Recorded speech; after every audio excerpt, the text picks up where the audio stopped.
Hello there, ladies and gentlemen of YouTube, and welcome back to the Talos Principle walkthrough.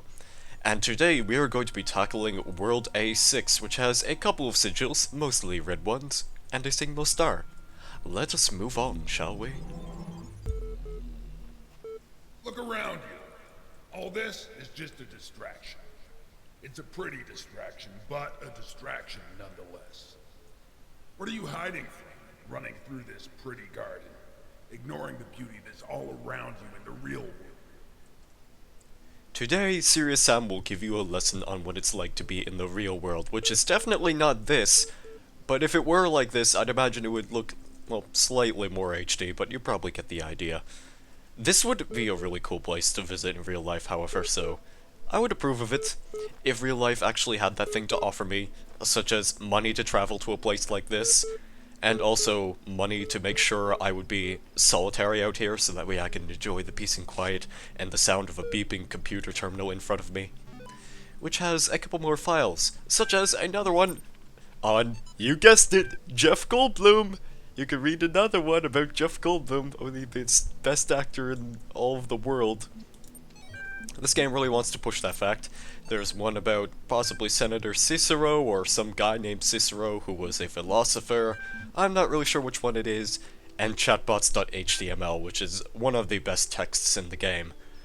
Basically, any text in this game that's recorded on these little internet chat things is, like, always worth reading in my opinion, so do yourself a favor, just go read that because it's pretty grand. There are only 4 puzzles here, and a single star, and the star will probably actually be getting last, I want to say, unless, like, this one beeping noise is gonna get to me in a while, because, well, I'll just spoil it right now. The star is actually on that side of the wall, and you can faintly hear the sound of a computer beeping at you, because there is a computer terminal over there, and it's, yeah, it's a little bit of a noisemaker. We're running all the way out here first, however, because there is a second computer terminal. 3 in total, and this one has a couple of interesting files that are worth reading, such as a very simple principle, another journal, Arcady Journal 77, and lastly, Post 437 comments, with Cheeseman22 being the first one to actually comment, and that is definitely the pinnacle of humans' accomplishments, is that Cheeseman22 got to be the first and the last person to comment on that recorded piece of history before it disappears into nothingness. And, there aren't actually any time capsules this time around. I've checked this area extensively and I did not find one, so it looks as though we're just going to have to resort to doing the puzzles instead, starting off with Mobile Minefield. After I go get the star. I'm gonna do this now. It wasn't really in my intentions, but because of that stupid terminal that's beeping on the other side, I have to get it now. This area back here contains a hidden box, or a hexahedron, I apologize. I'm still in conflict of whether or not I should really just call this a box, because that's much simpler than always calling it a hexahedron, or a hedron for short as I'd like to call it, but maybe I'll change my mind at some point. You can jump on here. This also does, like, introduce the auto-jumping effect, where if you see, like, these little footprints on a certain surface, and then you jump, then you'll just automatically be propelled to that space, and that's really handy. You'll get to see plenty of that later on throughout the game. But first of all, we're going to examine this terminal, because it has only 2 files in it, actually. Nothing much of anything interesting here, such as a file that really doesn't load, because it's a compressed file, and progress report number 3, which has more hexadecimals inside. Thank you very much, Mr. Computer Terminal, and thank you very much for this star. I know I probably would have wanted to go after this last by default, but you know how it is. If that computer really wanted me to read the files that were stored inside its hard drive, then I don't know, what choice do I have? Otherwise it would just be making noise the entire time. But it doesn't matter anymore, because now we can move on to the proper puzzle portion of this place. So, here's the bomb. You just want to avoid this bomb, and you also want to avoid this immobile bomb. If you run, like, right in the center over there, it will start beeping at you madly, and you will probably explode in the process. So just hug this wall right here, and you shouldn't get hit. Anyway, we have this jammer right here.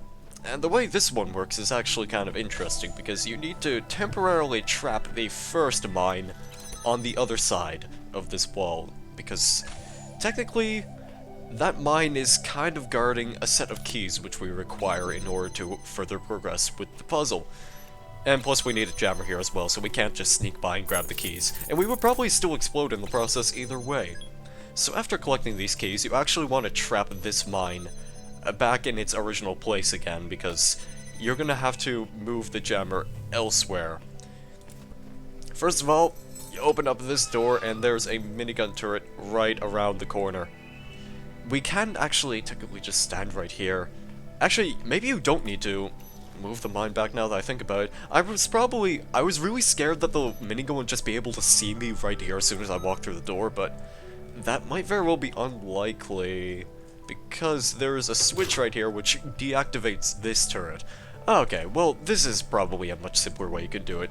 Originally I was thinking you would have to place the jammer on the other side and jam it from there, but this works as well because the minigun cannot see you from that range. Neither can this one, actually. And this will allow you to pick up the sigil. And I'm not gonna go the long way around just to get outside of this puzzle. I should probably move on. By the way, I really, really love this level. I love the way this little garden area looks. And to me, you know, ancient Rome is something that Crow Team really should use at some point in a Serious Sam game. Like, the funny thing about ancient Rome as a setting is that it's kind of like the Egypt of Serious Sam spin-off games. It was in Next Encounter as a full era, it was in Serious Sam Advance as a full era, and I think there's one indie game which I don't really remember what it's called, but I believe it also takes place in ancient Rome. And, yeah, it's kind of a trend with some of the spin-off games, but if Crow Team actually makes one of their official Serious Sam games with Rome in it as a setting, I would be very grateful, because it's something that really kind of does interest me. It's kind of a medium between Egypt and sort of, I want to say Babylon, maybe. It's just nice to have that variety once in a while. Anyway, this puzzle, you want to start off by putting this connector on top of here. This is crucial for the solution, actually. Like, the puzzles in this area actually take a bit of a jump towards the more complex part. So, you connect this laser to this one, and we're doing things like this for now. What we're actually doing is just collecting a whole bunch of connectors. There are 4 to work with in this entire puzzle, and there are a couple of red herring doors in some cases. Like, I could connect this connector with this blue source onto this panel, and then I could just run all around this area, but I would accomplish nothing with that. So instead, what I'm going to do is bring this connector over here, and this one with me as well. And what we need to do in this area is connect the laser right back here, so that way it does not intersect with the red one. I'm kind of hoping that my positioning is good enough so that way it won't accidentally intersect, because the panel's right there, and that is perfect. Really, the main part of this puzzle is that you want to have this connector positioned right up here on this little stairway ledge. Otherwise, the lasers will cross the beams and you might be stuck for a while. That's probably one of the more difficult ones here in this area, but thankfully test playthroughs allow me to sort of memorize what I've done so far, and, well, I can reveal the solutions much more quickly than I would be trying to solve them for the first time. Such as this one, Bichromatic Entanglement. This one could probably screw you up very, very easily. For, well, pretty evident reasons which you will soon see why. So first of all, you must open this door and collect this connector. Now, you could do this if you want, but you still need some sort of object to hold down this button in order to collect that sigil. So the way we're gonna do this is we need to connect the very first connector with this wall panel, and we need to place it right over here and connect it to the second connector which we placed. And now, you can actually see this stream is connecting this panel to open this door, technically. So, I can probably just get rid of that one as is, and I believe I should not, because I don't know how these objects work and I'm just an idiot because that's not really what you're supposed to do. You're actually supposed to take this one, and that actually won't affect anything in the puzzle. And then you could place this on the button and collect the Tetramino. So just ignore the little blunder I made right there. Hopefully we can forget that this ever occurred, and if you remember, then it might take me some time to actually forgive you on that. But I would applaud you for having an excellent memory of me tripping up a puzzle which I thought I had masterminded, but I did not.